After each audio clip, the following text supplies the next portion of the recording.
Welcome back to Super Sentai Review, episode number 162. This one we're discussing episodes 53 and 54. Now, you might be curious, though, that why I look a bit tired right now compared to the fact it's early morning. It's basically early morning, and I basically finished up. I kind of started watching 84 last night, but I fell asleep, so I wasn't able to finish it. So let's discuss these episodes. 83, now 53. Basically, this episode. This episode is noteworthy for introducing the very first baseball-themed Super Sentai monster in the history of the Super Sentai franchise. Baseball Mask. Yeah, and this guy basically is hilarious. Now, I like this guy and the fact that he's probably the best monster introduced so far because he's basically all about baseball. Now, I'm not the biggest baseball fan. My dad is. He might appreciate it. Now, my personal theory of the reason why they introduced him in this series first, and why they keep reusing baseball-themed monsters, is because baseball is big in Japan. It is kind of big here, but more it's like football is bigger here than baseball. Yeah, people do enjoy baseball, mostly in the north area of the country. The south country basically enjoys some good football or some basketball, but football is very big down here. It's not as big up north as down here. So yeah, basically, like, you might be thinking, what's his plan per se? Well, there's a scientist named Dr. Singigumi, which by the way is not related to the character from Kamen Rider, just got the same name. Excuse me, might be curious, is the same actor? Nope, it's a completely different one. Well, apparently he dresses in a tuxedo, wears gloves, and carries a cane, like he's Jack the Ripper, and he's a crazy scientist. Where it looks like when you look at him, he looks like he hasn't slept in days. His eyes are bloodshot from like whatever, like ball bombs, basically. That's the reason why they got him, because they want to complete some ball bombs. Yes. Apparently, at some point off screen, the Gorengers captured him, and they transferred him to prison, and then eventually he's broken out due to, getting this, they break him up by faking his death, by having him die, and then come back to life thanks to a pill he ate. Yep, by faking a heart attack. That's how I got out. Yep. I like the Mitsumas because basically his weapon is simply a baseball bat. It's not some staff weapon that every single monster before him or probably after him will have. It's basically a baseball bat. And he actually cares about his supporters. I even like the fact he actually has all worth baseball themed like numbers in the back. Where he's like number 1, you have 2 through 9, and reserve, which is basically issue 0. Basically, there were 10 people here against 5. And of course, I try to use the Gorenger Storm on him. Doesn't work, per se. It takes several tries. Eventually, they do beat him by basically having him strike out 3 times. And then eventually he gets dizzy and he dies, which I find so funny. What happens to Dr. Sisgumi? Well, he basically kind of fails his job, so he's ordered to be killed by Baseball Mask. Yep. And Baseball Mask is the last of the Volcano Mask monsters. Yep, he's the last one, but he's by far the most memorable one of all of them. He's not basically laughably bad as basically like Warship, like basically like other monsters in this era. And of course, this would be a recurring trend for Super Sentai to have for years to have a baseball-themed monster. Jack has famously had 2 of them. But generally, every one of them usually had at least 1 per season. It's simple comes to that. 54 is noteworthy for a couple things, per se. It is the final appearance of Volcano Mask and his base. Excuse me. The episode starts off with basically the Gorenger attacking his base. Because he has a monster slab, so attack his base. So there's a barrier trying to do with the Varine, doesn't work.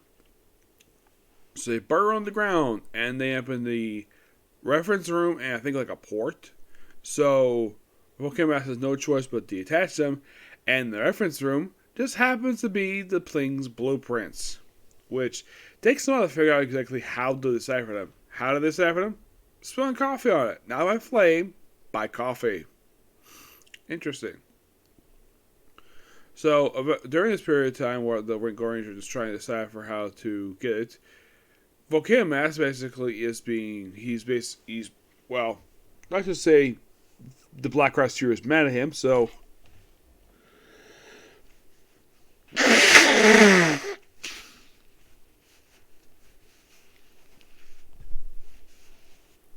because the Gorengers have got the blueprints to his base, the Volcano Master person base, and he's like, "You're no longer trustworthy. I'm basically gonna get a new general."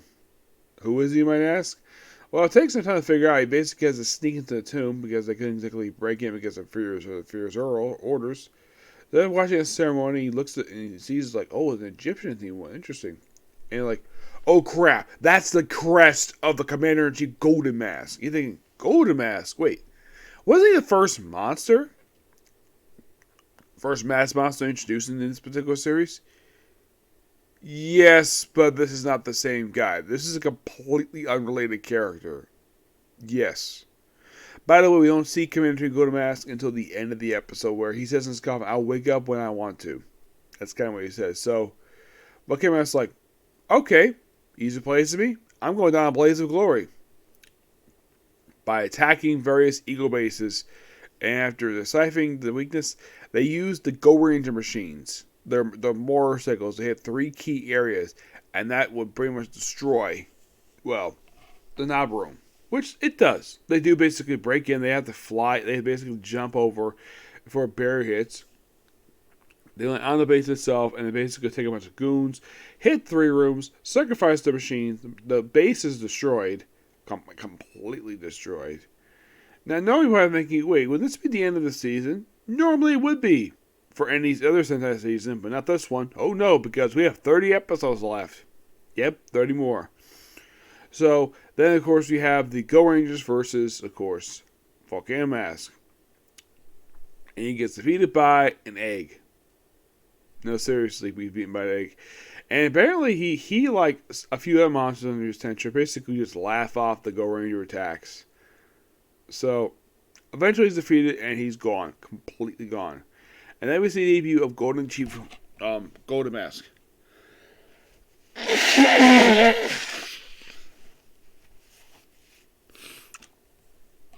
Or basically, he's ready for war.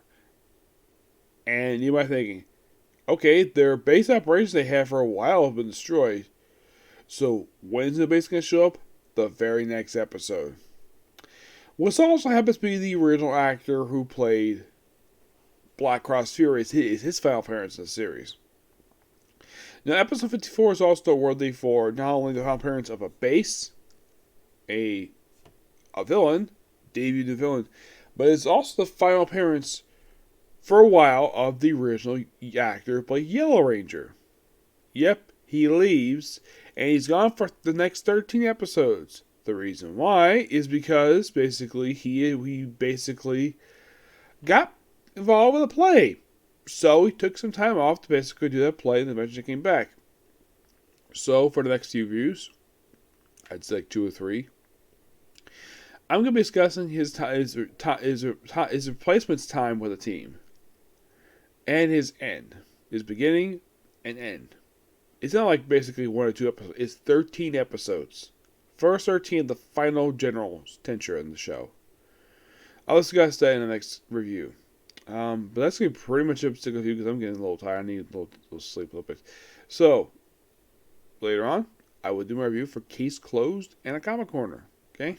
Which I'm discussing 2 episodes of that series because basically I want to catch up with it. Okay, next video. Bye.